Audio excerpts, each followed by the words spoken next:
Hello and welcome to the Announcer Table's classic TNA Impact review, where we go through TNA Impact chronologically, looking at the history of the promotion and reviewing the weekly show. I'm joined by my co-host, Scott Weaver. Hello. How are you, Scott? I'm good, thank you. How are you? Not bad, not bad. We finally got this done, so... We've jumped the hurdle. We're away. Now we've just got to review them. So We've got to do the hard bit. Yes. So we're starting from September 10th, as you'll see if you've clicked this video or podcast. The reason we've done that basically is that's when TNA stopped doing their weekly pay-per-views. They started the company with weekly pay-per-views in 2002, and then they started doing a TV show in 2004, but then they ran it for another 4 months. And we can't be bothered to review every single weekly pay-per-view. So we feel this is when they start.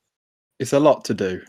Exactly. This is when they start being like a real promotion rather than just a pretend thing just trying to run. Because like a weekly pay-per-view is absurd. It's a bit ridiculous for us to go through. It'd take a long time. Yeah. And surely not many people were watching every single weekly pay-per-view back then. I'm pretty certain a lot of people won't remember one of them, let alone all of them. So yeah. So unfortunately, we've missed Ken Shamrock's devastating start to TNA. But I can't believe we've cut out the main reason we wanted to watch this is Ken Shamrock. I'm devastated. It's the worst thing that's ever happened.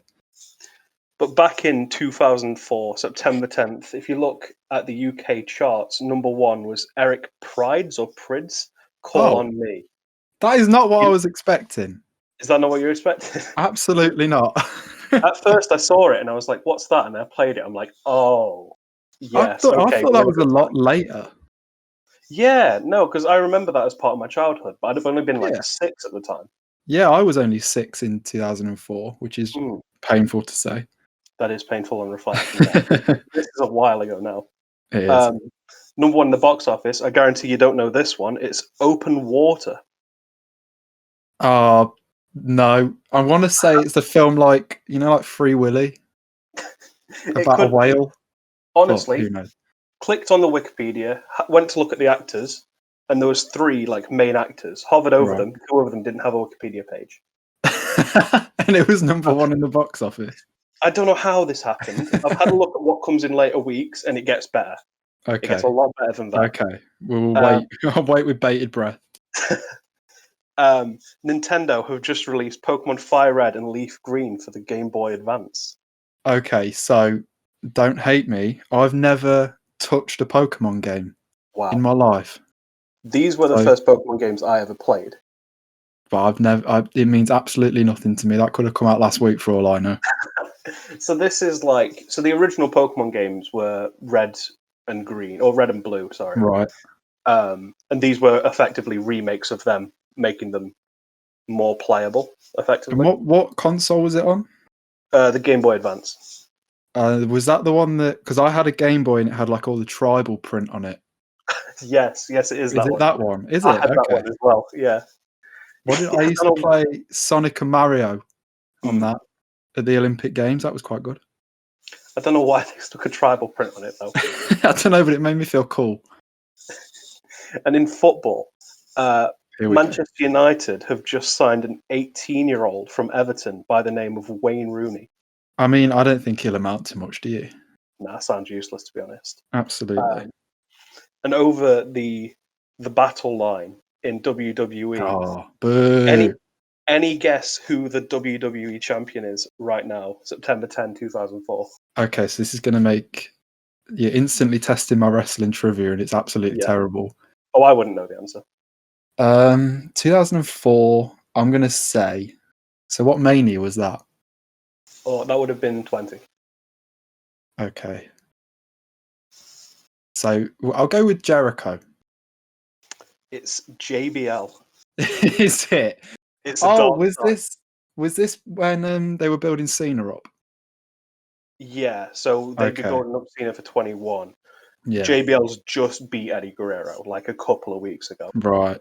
I should have known that, to be fair. And I haven't gone through every title because there's too many of them anyway, but the World Heavyweight Champion, any idea? Oh, it'll be someone like... It wasn't Booker, but I'm going to say Booker. It was the youngest ever world heavyweight champion, Randy Orton. Was it? It Is was this Randy Orton. Post-Evolution? Yeah, it would have been. This was... So it's a decent time on that side of things. I mean, JBL yeah. is dark. JBL's the dark days when... Was this when he was talking to Eddie about deportation and everything? That is exactly what he was talking about. He was throwing him over the border in Mexico. He was chasing immigrants. I mean, it's like JBL today, really. Well, yeah, some things never change. No. But who cares about WWE? We're here. We're here for TNA Impact. We're here for Ken Shamrock. We're here for Ken Shamrock only. Although, no spoilers, he doesn't show up in this show. Which was to my great disappointment, I must add. That ruined the entire show for me. It was 10 out of 10 until then. I wanted at least Frank Shamrock. Oh, God. Now we're getting done. So we opened the show with Mike Tenay and Don West in the ring in the Impact Zone, which I believe it is the first time that a TNA Impact has been referred to as being from the Impact Zone instead of the TNA Asylum. Ah. Wasn't the Asylum was in Nashville? Am I right? And then the Impact Zone was at Universal Studios. Yes. They say it at the start of every one, live from stage 21 at Universal Studios, Florida. Yeah, I realised. I like that, but it made it sound a little bit like an episode of Saturday Night Live. Yeah. So you were half expecting them to be like live from New York. It's Saturday night at the end of every promo. Oh, God. I mean, it turns into a joke at the end. So yeah, we've just come off the back of the final weekly pay-per-view, which they big up huge. They were talking about it as the biggest ever show in TNA history. So I'll go through some of the biggest results in the card. So AJ Styles won a tables match against Kid Cash before being jumped by X Division champion P.T. Williams. As soon as I heard that, I'm like, oh, okay, we're in a good time. Yeah, P.T. Williams and AJ Styles is like a wet dream. Yeah. And then we've got... we go back into a bit darker stuff. Dusty Rhodes defeats Scott D'Amore with special guest ref Vince Russo. I mean, there's three names there. He just wouldn't put together in a wrestling match. I'm going to say, if I want to watch wrestling, I don't want to see any of them men in 2004. Would it be too far to say that it's Vince Russo's best ever match? Oh, God. I mean, he was world heavyweight champion. I'll reiterate. Is it too far to say it's his best ever match, despite it being him being a former world heavyweight champion? It's got to be up there. And I'm sure it's Scott D'Amore's greatest match as well. I mean, there's probably not many to choose from. Oh, one thing I didn't mean to mention, actually. Obviously, we know this, but no one else knows this. Our dynamic. I don't know TNA that well. You watched it like before you watched WWE. Yeah. So when I was a kid, we didn't have Sky. So I never saw any WWE show or anything to do with WWE until I can't even guess, probably like 14. So I used to get told about it by a mate at school. But then one day I was flicking around on a Saturday morning and I came across Bravo, the old TV channel that used to show like Dog the Bounty Hunter all the time. And it was showing TNA Impact. I found out it was in 2007 or 2008. It might have been 2008. And the first ever match I saw was Jay Lethal getting his head crushed in a briefcase by P.T. Williams. So that was quite fun. What a start. I watched TNA for ages before I watched any WWE. So I kind of grew up on it. Did you watch it after it started getting bad? Oh, yeah. Oh, yeah. I watched it when Hogan joined and they put the ramp in and they made it a 4-sided ring and they basically killed the soul of the whole thing. Yeah. No, that's it. You see the 6-sided ring and you're like, okay, this is actually, like, as much as it's a gimmick, it is just such a nice difference. It looks different. It feels different. It makes the matches feel different because it's not the same matches you see every week in WWE. It's like different. I don't know how to word it. Yeah, no, I get what you mean. I feel exactly the same. Although I saw an interview with AJ Styles where he was saying like the six-sided ring bouncing off the ropes hurt like hell. Yeah, Like because it was a wider surface area, wasn't it? So they were tighter. okay. I think that's what I saw. Someone said that they were like drawn tighter because they were like the same sized ropes that were on a four-sided ring, just stretched. Hmm. So they were so much tighter to bounce off of. But apparently, it made like springboard moves a lot easier because there was a lot more tension to push off of. But Well, screw AJ Styles back. I prefer the six-sided ring. Yeah, who needs a back anyway? And then the main event of the last weekly pay-per-view, Jeff Jarrett versus Jeff Hardy. Unsurprisingly, it looked like an absolute mess. Dusty got involved, Team Canada got involved, Russo got involved, and then of course it ended with Jarrett guitar shot, 1, 2, 3. It just seemed like a typical overbooked match to me. It sums up everything that I think people hate about Jeff Jarrett. And I think it was pretty obvious as well that Vince Russo was at least an agent for that match. Yeah. Oh yeah. He had to be. Absolutely stinks of Russo. It does. He's just like, right, everybody run in. Jeff, get your guitar. It was just a Russo match. Yeah. I don't know a better way to describe it. Yeah, no, it's got his fingerprints all over it. Mm. But the first match for us in TNA Impact is announced that AJ Styles will team with Jeff Hardy to face team who lost the tag titles a couple of nights before, the Naturals, Andy Douglas and Chase Stevens. Yeah. I don't have a clue who Andy Douglas or... Okay, so I had to Google them. When I was watching it, I was like, I don't remember who these people are. I full on had to Google who they were, and after Googling, I was still none the wiser. Okay, because they were champions, but they didn't feel like champions. They didn't look like champions. They didn't enter. The only reason I knew that they were champions is because I think Mike Tenay on commentary said, these guys are not entering with the belts. And I was like, they lost in the match before, yeah. So I was like, okay, now I know. And the second they announced the match, it's not all the Naturals, the former tag champs back in action. It's AJ Styles with Jeff Hardy. This is a dream team. This is a dream team. That was what they were pushing, wasn't it? It was like, yeah. And very much. To be fair to them, they're in, which at time of recording, at time of release, this will have happened, but they're in the Elimination Chamber this week. Oh yeah. I thought that came into my mind. Like, these guys have they were a dream team then, and if they were a team now, they'd still be a dream team. God, yeah. Like for all the love for the Hardy Boys, seeing AJ Styles and Jeff Hardy together, I was like, oh, this is a strong start. It is. And I'd say that going to the Hardy Boys, AJ's more athletic than Matt and probably a better wrestler. Yeah. Because of when I started watching, I'm more invested in Matt because he's got more character to him, whereas Jeff, how he's booked, I guess. He just appears and disappears on a whim. So I think we should maybe mention when you started watching, just for context. My first wrestling match that I watched, and this is going to sound horrendous, was Finn Balor versus Seth Rollins versus The Miz, opening match of WrestleMania 34, 2018. So I'm not exactly the most knowledgeable. I mean, I've caught up on it. I've watched everything. I'd say you're probably a lot more knowledgeable than I am.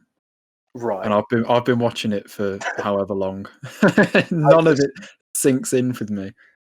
Yeah, I just got hooked for some reason. I don't know what it was, but it just hooked me because Mania 34 is not a great Mania. It's a good Mania, I'd say, but it's not a great one. I mean, it was actually me and Lewis, who's a writer for the website and will be on the podcast at some point, that got you into it because we were saying that John Cena's going to face The Undertaker. Yeah, I saw it on Twitter trending. And I knew you guys asked it, and then some friends of mine who I lived with in uni hall, we're watching it, and they were excited about AJ Styles versus Shinsuke Nakamura, and I was like, no idea, but this is either that or stare at my uni ceiling. So I guess I'll watch it with you. Yeah. And here you are. Here I am, pretending that I know something. Probably a lot more than me. But when AJ came out, I was pumped to hear "Get Ready to Fly." Yeah, and we didn't hear "Get Ready to Fly," and I was devastated. Yeah, but it's kind of got like that same drum beat. Yeah. Did you not notice it was like the drum beat at the start? So I thought, because I hadn't seen this show, I thought it was going to be "Get Ready to Fly" as well. But I heard the drum beat, got excited, and then it didn't come. Yeah, I was waiting for the lyrics. Yeah, it just didn't happen. But just to pull the curtain back before we were recording, we were having a quick discussion regarding Jeff Hardy's theme. Right. What's your take? So you said that it was the same music he had in WWE. Yeah, because and I've got it isn't. It absolutely isn't, because I've got a little like fact bomb to drop on you. Right. Jeff Hardy in TNA, I'm 99% certain of this. He made his own entrance music. Oh, wow. With his band, and I think I've written it down in my notes. I believe his band is called Perox Y-Gen. Right. And somewhere in there's a question mark, but I can't remember whether it's after the Perox or after the Y.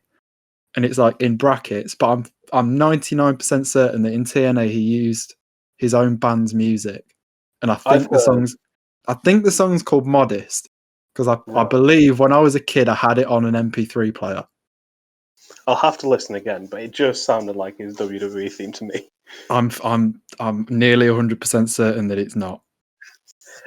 I've heard nothing but bad things about Jeff Hardy's. I mean, I don't think there's probably very many good things to say about it, to be honest. That's fair. Right, so we'll get into the match because we've talked too long about it. Yeah. So all the matches were 10-minute time limit. I found interesting. With something I found jarring was Larry Zbyszko on standby in the event of a draw. Did that ever get used? I mean, I don't think, because they had the little graphic at the top, didn't they, where it was like an actual sports show, which I liked. I really liked it, but I don't think it ever was needed. I don't think poor old Larry was ever needed. Larry might not even be there. Larry's just going around Universal Studios going on all the rides. Like, honestly, if he's genuinely not there, I wouldn't be surprised. But yeah, no, and I wouldn't blame him. He's got a gig out of it. Yeah, absolutely. But yeah, the thing you mentioned about the sports feel, it's something that you'd think like AEW would go for. Like they mentioned they wanted a more sports feel. And that made it look like I was watching sports. Yeah, and they've got the rankings and everything, so you'd have thought it'd be like tailor-made. One thing AEW do is where Justin Roberts announced the time throughout the match. Yes, that is good. Which I like, because it makes it a bit more immersive. So like you're not sat waiting for a finish. And they do have a couple of time limit draws, but when they've come, you've never massively seen them coming. So no, but they don't overdo them. They don't say, "Oh, it's a sport now. We're going to have so many draws like it's football." But yeah, I mean, but no, I like the TNA graphic at the top. Yeah, no, I really liked it. So into the match, the Naturals work over Styles. They look for Natural Disaster as their finisher. Quite like that name. It's quite clever. I mean, it was the Natural Disaster's finishing move. Oh, so they just took it? I think so. Oh, nice. He escapes with a Pele kick. They always say Pele. I'll say Pele, yeah. Before getting the hot tag to Hardy, he threw some of the worst punches I've seen in wrestling. AJ hits a brainbuster. Jeff hits a swanton, allowing them to win. Yeah. AJ was a little sloppy in this match. Yeah, I mean, I don't know how old he was at the time, but I don't think he was too old. So whether he was still pretty green. He's like 43 now, and that was like what? Oh, God. 17 years, 18 years, 16? Yeah, something like that. He's in his 20s, so yeah, fair. I don't know. And I guess the reputation of like a dream match machine at that point, like they're saying he's that young. That's incredible. Yeah, and I think that TNA were definitely building around him, Mm. even from the very start. Because every time he's on screen, they're mentioning how it's a dream, like Yeah. tag team with him and Hardy, and it's like you could tell that he was a like next level above everyone. I think. Yeah. So the only real issue I had with this was obviously he was a bit sloppy, but nothing disastrous. Why didn't AJ care that Petey Williams jumped him? Yeah, that Why was a didn't bit he strange. care? And why Especially, didn't? and like before any spoilers, especially when you consider the end of the show, Yeah, yeah, the last segment. yeah, because that solved one issue for me. But then AJ he got jumped by Petey Williams, and then just no, I want to team with Jeff Hardy. Screw. I want to team with Jeff. I don't like the naturals. Yeah, fair enough. I mean, because it feels like they're pushing. See, they're talking about Jeff as like obviously because he doesn't. I suppose he doesn't care about losing to Jarrett either. Throughout the show, we see people who do care, but it doesn't seem like Jeff cares all that much. No, and it's like from the pay-per-view that they were hyping up where all this storyline stuff happened, AJ didn't bother about Petey Williams and Jeff didn't really bother with Jeff Jarrett. Mm. So it's kind of like they tried to make the pay-per-view draw a line under everything, I think, and then just start the weekly shows, I guess. Yeah, I guess so. So then we go backstage. Dusty Rhodes is being interviewed by and I was in shock. It was Shane. It was Shane Douglas doing his best Randy Savage impression. What was Shane Douglas doing?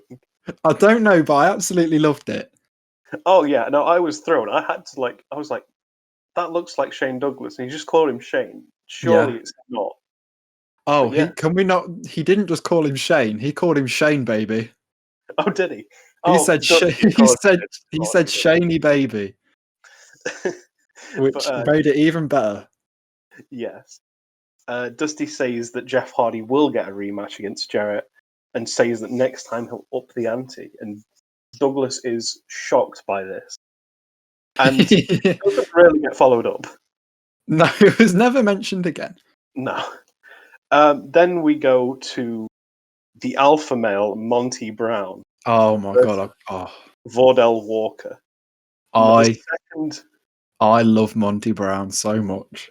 I had no idea who he was, but when he walked out, I was impressed. He is right. So a little bit of background on him. He was a professional NFL player. Yeah, makes sense. And he played for the Patriots, which is nice.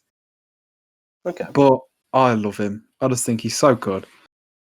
I was impressed when he walked out, except for that leopard print jacket. I wasn't on board with that. That was the thing I was impressed with the most. Oh, fair enough. And I was like, this is what you should be wearing. I just think he's amazing. But yeah, this absolutely stank of a squash match from the second it started. Well, that was what they were selling on commentary, wasn't it? It was selling that Monty Brown's just this incredible next world champion. Yeah, so they mentioned that at the main event he was watching the match from the top of the ramp, and they were saying like, "Oh, he's the next contender for Jarrett." Yeah. So he just absolutely squashes Vordell Walker. I have no idea who that is, and I didn't bother googling it. No, again, me neither. I just didn't even bother googling it because it was just like this guy isn't a factory. I mean, it wasn't really pushed across as somebody that we should care about. Yeah, and I didn't. No, it worked. But yeah, I was impressed by the squash. The only thing I didn't really like was Brown's finisher. No, right. It looked like an absolute mess. I love the pounce. I think it's amazing. So literally in my notes are Monty Brown played for the Patriots, and the pounce is such a good move. It looks like he wanted to do a spear and then just went, I'll just push him. No, but it's so good. It can come out of nowhere. That's the best thing about it. I think this match probably didn't give it its full potential. When there's like multi-man matches or tag matches, when you can get somebody from nowhere, that's when you'll see it come into its own. I really didn't like it. But the one thing I will say that I didn't like is after Monty Brown hit it, Don West on commentary was like, and now he's going to go for... Yeah. And then Monty Brown just dragged him out and pinned him. And then he went, the pin. It's like, okay, what was he going to go for? A moonsault. He was like, the pin was a move. He was like, he's going to go for the pin. Yeah, no, because I started writing, I didn't like the pounce, and then it was like, okay, he's going to hit something else. And Oh, I I was like, love the never pounce. mind. So They good. rarely told he was going to do something else, and then he just didn't. Yeah, and then he just dragged him out, and it was like a delayed count as well. He like dragged him out and then laid on him for like a couple of seconds, and then they started counting. It was weird. But after the match, he calls out Jarrett. I mean, I can see why they'd push him towards Jarrett. I don't know if he ever wins the world title or not, but I mean, I can definitely see him as a contender. So I do know, but I won't say. Yeah, no, I'm glad you said that. Yeah. So Did you notice, by the way, before we go on to the next segment, did you notice at the end of all the matches, there was like a strange little cut-off? So like somebody'd start talking. Monty Brown went up to the camera and started talking, and they just cut him off. Yeah, and they started did it after Victory Road. Yeah, and they did it after the match with AJ Styles as well. Styles was like started to just lay out one of the naturals in the middle of the ring, just like kneeling over him, laying punches in, and then the segment just ended. Yeah, I mean, we see that in the show as well. Like it was horrendous. Yeah. I just don't. I don't understand it. Do you think they're struggling with like an hour to fit everything that they want in? I mean, it feels like it because the matches were so quick. They really were. Like nothing went long. Like I think the longest match was like 5 minutes. Yeah, and so it felt like they wanted to cram loads of stuff in. Yeah, and they just I will didn't. say one thing that I like so far in the show is we've seen AJ, Jeff, we've seen Monty Brown. They're like showing you the main event scene are. They're showing you who is on Jarrett's tail after showing that Jarrett cheated to win effect. Yeah, so quite like that. They're showing who the threats are. Yeah, they're doing that throughout, so that's quite good. Yeah. So the next match, Michael Shane and Frankie Kazarian versus Mikey Batts and Jerrelle Clark. And Tracy. And Tracy. Can't forget Tracy. Oh, Tracy Brooks. I know one person, and you know who that is. It's Frankie Kazarian. It's Kazarian, yeah. I was shocked by his ponytail. Were you? I know him as I knew him as a bald man, and now I know that I think he's had a hair transplant. Has he? I think so. He's got hair now. I didn't know that. He's looking like Randy Orton. So throughout all of these TNA shows that we're going to be watching, just get used to him having long hair, because all I knew him for in TNA was long hair. So when I saw him as a bald man, that blew my mind. See, I've only known him as Christopher Daniels' mate. Oh, you've got so much to look forward to. It's going to be weird watching this at the same time as watching AEW and seeing him just like 20 years older. Yeah, it's going to be weird seeing people like Kazarian still wrestling, and then people like Tracy Brooks, where who knows where she is. Not a clue. Or Michael Shane, or Mikey Batts, or Bless them. But before the match, they show that Batts and Clark pinned, I think it was Kaz, in a 6-man tag match. Yeah, and they hit a reverse Rana off the top rope, which looks sick. That did look good. That match looked really good. I didn't watch it. That match looked good. I didn't watch it either, but I can assume it was all right. I'm giving absolutely zero time to those weekly pay-per-views. So, to get onto the match, Shane and Kaz combine for a giant swing to Clark. Then Shane just goes and kisses Tracy on the side, which lets them just get the hot tag. Like, that structure was horrendous. Batts runs wild for a little bit, but Kaz and Shane hit them with the finisher called Modern Art. I did not know that was what it was called. They called it Modern Art, but it's the same finisher as, I don't know if you know, the Eliminators from ECW. Remind me. Oh, you wouldn't know. One of them's Perry Saturn. This is what I mean, where you've been watching wrestling for a lot longer than me, and you know a lot more about it. Yeah. So Perry Saturn was one of them. Couldn't tell you who the right. They had a finisher called Total Elimination that what's his name on commentary? ECW. Joey Styles. There you go. Joey Styles would absolutely scream Total Elimination. And it looks incredible. It looked better than these two doing it, but Yeah, still good. yeah, it was nice. Weird that Bax and Clark won on pay-per-view, and then they just get a win. And it wasn't even a close match. No, the only time they got in was because Michael Shane just went for a kiss on the side from Tracy. Yeah, yeah, Weird. and it was a bit strange. But again, I feel like it was just they were drawing a line, and they were like, right, so going forward, these are the guys that we want to put over. Here they are. Yeah. So That's what it felt like. are Shane and Kaz like long-term and established team? So without spoilers, Mhm. I have never seen them team before. Okay. I don't know Shane. So if that tells you something, That's not a good sign for Shane. no. But 'Cause I I know- will tell you, Tracy Brooks is around for quite a while. Yeah, that doesn't surprise me. Yeah. Well, I was going to say something. I'm saying it like, oh, spoiler, like it's 2004. I know that she's like around with Bobby Roode at some point. Yeah. I know that. Okay. But that's all I know. So I had to Google what her surname was because when they said Tracy, I was like, "Oh, that's Tracy," and I thought, "What's her surname?" And for a good while, I thought it was Adams, Oh, okay. and Yeah, it stopped wasn't. Brooks after a while. Yeah. I mean, Russo is like known very little respect for women, so it'll be interesting how she's used. You only just have to look at what was going on in WWE at the time to figure out what was like the feel towards women in wrestling. Yeah, I mean, yeah, exactly. 2004, and that's like comfortably after the Attitude Era still. Yeah. But TNA, I know, gets better for women's wrestling. Like, it gets really good. Oh, when so we're going to get to it, obviously, but when like Awesome Kong joins, Taylor Wilde, Gail Kim, it gets really good. It gets like, all right, they still have the moments with like the beautiful people. Oh god, yeah. But again, we'll get to that. So I was gonna say, you're giving me flash forward, I guess, of what we're gonna get to. Forward. We're gonna let the pigeons loose, Dom. But then we go backstage. Shane Douglas is back again, interviewing Vince Russo. Russo blames Dusty for Jeff Hardy not winning the match.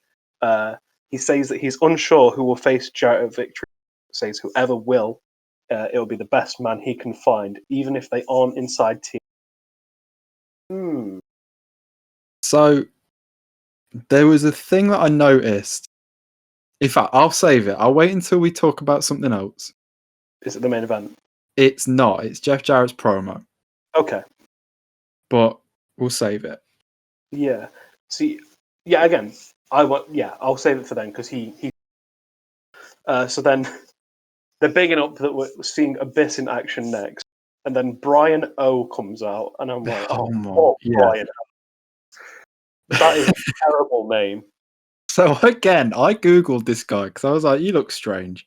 And there is nothing. I couldn't find a single thing about who this man was. He looks like a knockoff Nigel McGuinness. He looked like Nigel McGuinness stopped going to the gym for a bit.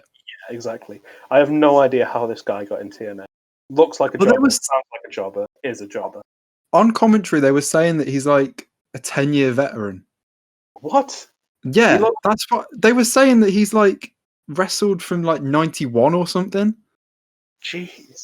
And that he was a veteran and all this sort of stuff. So I was like, oh, there's going to be something on Google about him. Nope, nothing. If anyone knows where Brian O is, please let us know. Please let us know. We want to let his family know he's okay. But he actually got some offense, and I was shocked. Yeah, I mean, it was all right. He hit a few punches. Yeah, I mean, it's like with the Monty Brown match, no offense against. Like with the Kaz and Shane match, no offense apart from after a kiss. But Brian O got an offense in on a bit. Brian O could be my favorite wrestler on the show. When does Brian O become NW? Well, without spoilers, Dom. Never. Eventually, Abyss hits the Black Hole Slam and nothing going off this match. But again, another showcase of a potential contender for Jarrett. How good is the Black Hole Slam as well? It's really good. I've I seen love it. some people don't do it well. Abyss does it. Abyss does it. So Abyss is so underrated. Has always been underrated for what he did in TNA. Yeah, He's so good. So he's still good. going today. Yeah.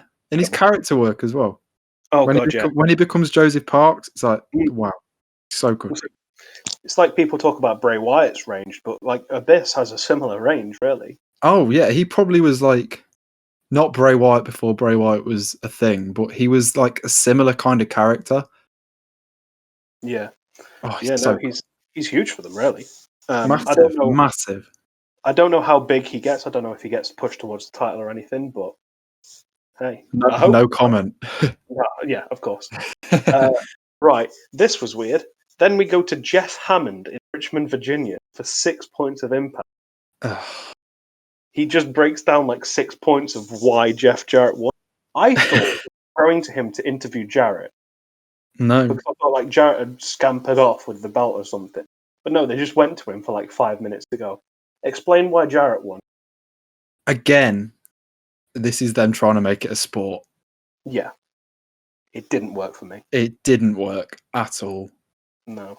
I'll be honest. I'll be honest, I zoned out for it. Oh, I didn't make any notes on what he said. I just saw me it neither. out the script. I don't know how long this lasts. But who knows? It doesn't do anything for me. No, it doesn't add to the show at all. No. So then, Jeff Jarrett comes out, the NWA champion. He calls out his critics, saying, "Where are you now?" After beating Jeff Hardy, saying that people said he couldn't beat Hardy. The fans are red hot for Jeff Hardy. Did you notice there was like 3 women in the front row that were dressed like him doing the dance and climbing all over the guardrail and everything? That was cool. Do you think they were possibly planted? Oh, I think it's almost a certainty. Okay, that's fine then. Because I was concerned that you were like, "That's so cool," and I was like, "I don't want to burst a bubble." Do you think they paid them?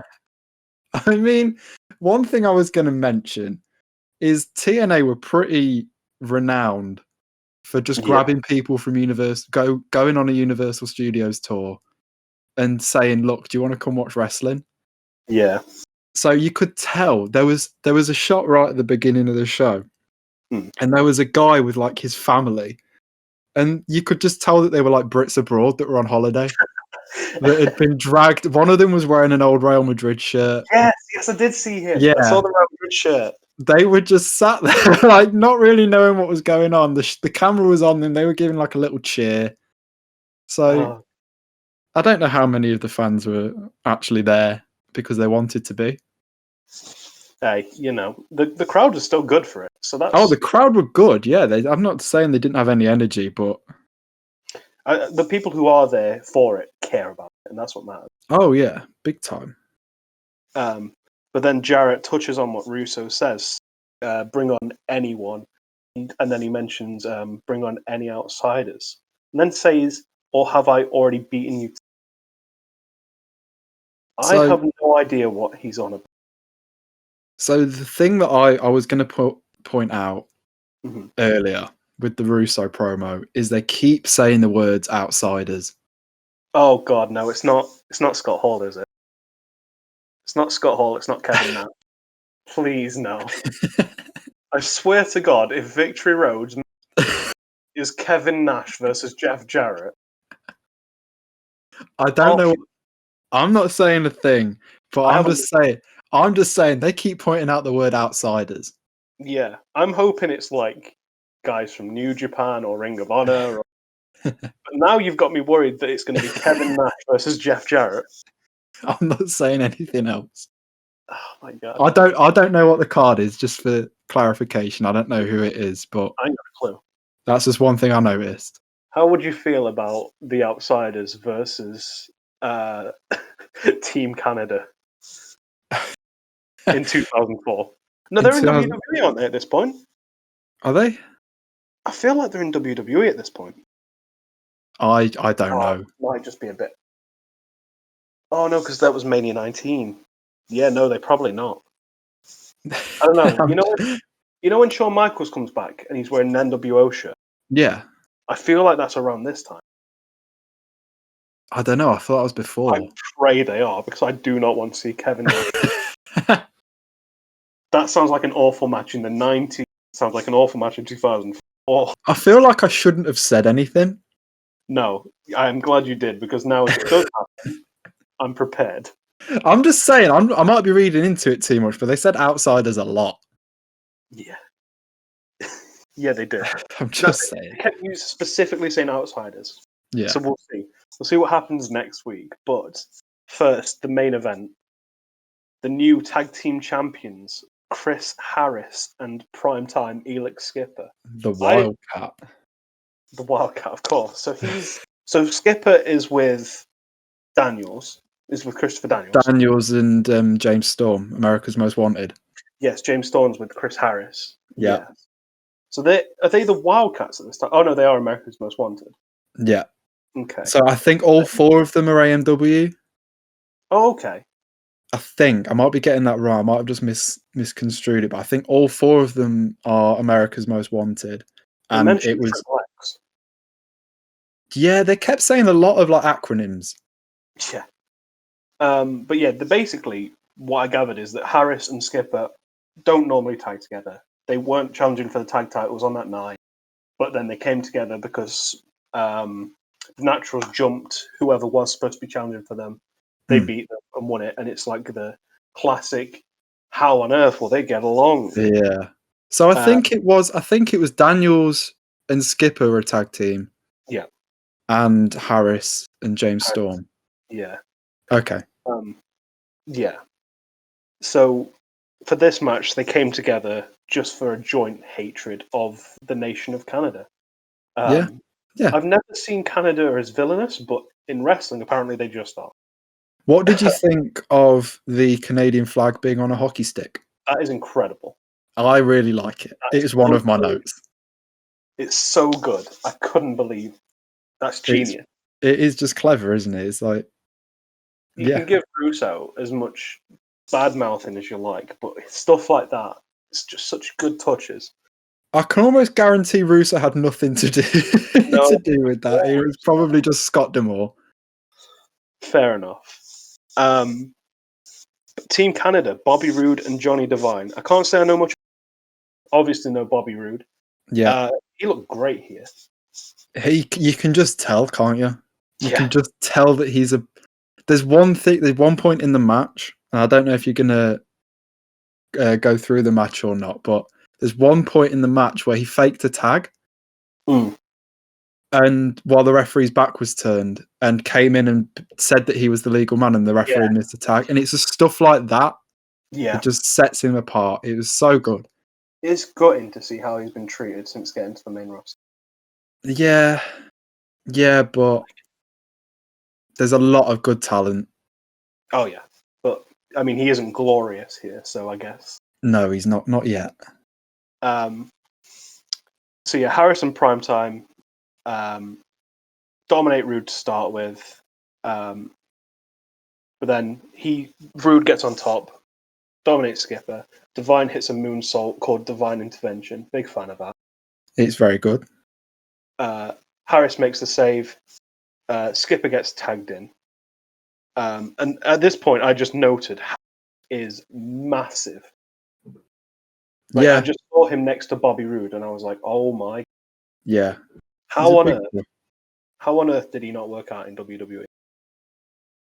I don't know. Because he was there.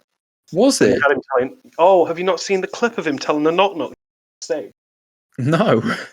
First thing you do after this, watch that. I can't remember. Okay. His name was Braden Walker. So he goes, knock, Braden. and they go, who's there? And he goes, Braden Walker. And I'm going to knock brains out. One of the worst promos I've ever seen. Can I just... At the start of the match, did you notice what the crowd did?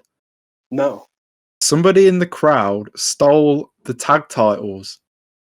What? Right. So I think go back and watch it. At the very start of this match, somebody in the crowd grabs one of the tag titles and passes it to the back of the crowd. So I was noticing, but at the very start of the match, I was watching the crowd and they were all like turned around, and I thought, why aren't the crowd watching the match? And then I see this one guy and he's like stood up on the like guardrail holding one of the titles up. What? I didn't And even know that. Right, I was like, what is going on here? And I was like, because nobody said anything about it. There was just like, all the crowd were turned. And I was like, why are the crowd turned? And eventually it gets passed back down to the front and given back. It was just like such a weird moment. Oh, God. No, I missed that. I can't believe I missed that. I go back and watch it because it made me laugh. So to finish this match, Skipper and Harris look to combine for what looks like a heart attack, but D'Amore hits Harris with the Canadian flag hockey stick. Yeah. Skipper does a mad over-the-top rope flip to wipe out D'Amore, but Rude attacks Harris with a Northern Light lariat before Divine pins to win. Yeah. I really thought that Harris and Skipper were going to win, but I like this. I like Team Canada as a concept, as a team. They look really good. Yeah, and they're full of that, like the whole group as a whole of just so talented. Like the guys that are in the group, even Johnny Devine. Like Johnny Devine's in TNA for as long as I can remember. Yeah, all of them are just so good. And to be honest, Chris Harris and Skipper, they don't need champion because we know that they're not going to get along that well. And building up Team Canada for a tag title match, that's good. It seemed like when they came out, actually, Scott D'Amore was screaming like, "We're going to get the tag titles," and it was like, "This isn't the title match. This isn't the title match." Yeah. Actually, I noticed that he came out and he was like, "We're going to win the tag titles now," and it's like, it's not for the titles. Yeah, that was really weird. Yeah. After the match, Team Canada storm out, start beating down Skipper and Harris, and then their partners Daniels and Storm come out, and then they make the save, and then out come the Naturals to help Team Canada. Yeah. And then after that, I don't know if you noticed who ran in. Yeah, right. So I've noted this down, and I don't know if I'm right. I've got two names. I've got two names. Ron Killings, aka R-Truth. Yeah, and Conan. Conan. Yeah. So the note that I wrote was the end where Conan and Ron Killings come in is very funny because no one says anything. They don't even address it. They're so desperate to try and sign off the show as they're brawling. Yeah, so and one thing that I do like, one thing I loved about this whole beatdown is that the Canadian anthem's playing throughout. Yeah, why did they not stop the music? So Team Canada run down after the match and start beating down, and the whole time it's like da da da da. It's like this is the best imagery you can get. It's just people being beaten up to the Canadian national anthem. Yeah. And even when they're like getting beaten up themselves, it's still playing. Why is it still playing? And why were Conan and R-Truth there? I'd have to look up if they were with them, but I don't know. I know that. I just think that they were probably paid to be on the show, and they said that they wanted to be booked somewhere, so they just chucked him in. Conan looks old here. Yeah, and like at time of recording as well, he's just got out of hospital. Oh, really? So yeah, he had kidney issues, and he tested positive for COVID. So like, all thoughts to Conan at this time. I feel bad now. No, because he did look old. Yeah. I mean, God, if he was old then. For a minute, I didn't know who it was. Yeah, no, I paused it and I was like, that's Conan. Yeah, it's like Conan and Ron Killings are here. I'm finding it so hard not to say R-Truth. I didn't realise how big Conan was in Mexico, though. Was he? I didn't know. He was like massive in Mexico, and then when he went to WWE, and I don't know if you know Max Moon. Yeah. Yeah, they made him Max Moon for a little bit, and it was just like. Was he? Yeah. With the hair? He had like a blue outfit. Oh. It was horrendous. He had a jetpack. Of course. But the show cuts off with them all brawling. Shows an victory road, which is where we're heading to. I think it was November. Yeah, I think we've got a way to go for it. Yeah, which is good. It shouldn't be weekly pay-per-views. No, and I think that they wanted to get some TV behind them before they did another pay-per-view. So I think it's probably just a smart thing to do. And with how they booked the show, they're clearly putting a lot of contenders together for who could be challenging Jarrett there. So maybe we get a man, or maybe someone's going to come out on top. The show as a whole felt a little bit rushed to me. Yeah. It felt like it was not rushed as in like it was thrown together, but it was very quick paced. It was very, this is a match. It's 5 minutes. Get out. Yeah. Like I said earlier, that while they were still beating people down in the ring, when AJ was beating down the Naturals, they cut it. It was like, that's another couple of minutes, because then why was AJ doing that? Yeah. So to me, it felt like it was a bit rushed, but then I kind of understand why, because they were trying to get as much on the show as they could. Yeah. So with WCW, one thing with Russo that they always mentioned positive was that he wanted something for everyone. He wanted someone to be doing something all the time. And you can see that in this. And it's good, but it's to the detriment of the show, because none of the matches get to, like, you needed half of these matches, really. And some of the matches could have just been like a backstage promo. Yeah, they could. Like you didn't need to see like Monty Brown just pin somebody in 30 seconds. Yeah. You could have just seen even just like a highlights package. Like you do that on a Raw because it's 3 hours and you have time. Yeah. But this is 44 minutes of television. Like you need to be more selective. But I guess if Monty Brown's going to be challenging Jarrett, then I understand. But I feel like he's not. They pushed it. I don't know. Overall, I did enjoy the show. It was nice to just see something different. Yeah. Today. Yeah.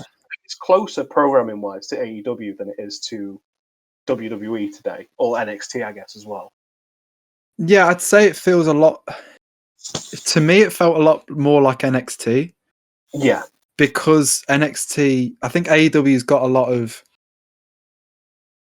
developed talent already, and the show is full of developed talent. There's Moxley, Omega, the Young Bucks, Santana Ortiz. You've got all these guys who people know, whereas NXT, they're constantly introducing new signings. Yeah. And they do a lot of, like this past week where they had Zoe Stark debut, and it was very similar to the Monty Brown match where her opponent got no offense in. And it was, so to me, it was a bit like NXT. Okay. I don't know. No, I did enjoy it, and it's like you say, it's something different. Watching wrestling in a 6-sided ring is different. Yeah, and it even just visually, it's something different to watch. Yeah, for me, the match of the night was Team Canada versus Chris Harrison, Primetime. I really enjoyed that. I didn't know. I'm 100% behind Team Canada. Yeah. Absolutely. What was that match for you? I think that's probably the only match that I could give match of the night because it was longer than 5 minutes. Yeah, that's fair. It's a struggle to and I know it sounds sarcastic, but every other match was 2 minutes long, so it's hard to put anything together solid match wise. Yeah. So I'd say that's probably my match of the night as well. But I'm genuinely excited for what's coming next week. I want to see what this Outsiders thing is. So, are you sure? Are you sure about that? If it is, it's a good laugh. It's a good meme. Yeah, we go into it with open arms. Yeah, and we see what happens. But that'll do it for this week. Thank you for joining us for the classic review. We'll be back next week for the September 17th episode, where hopefully there's no Kevin Nash. Thank you for watching. Thank you.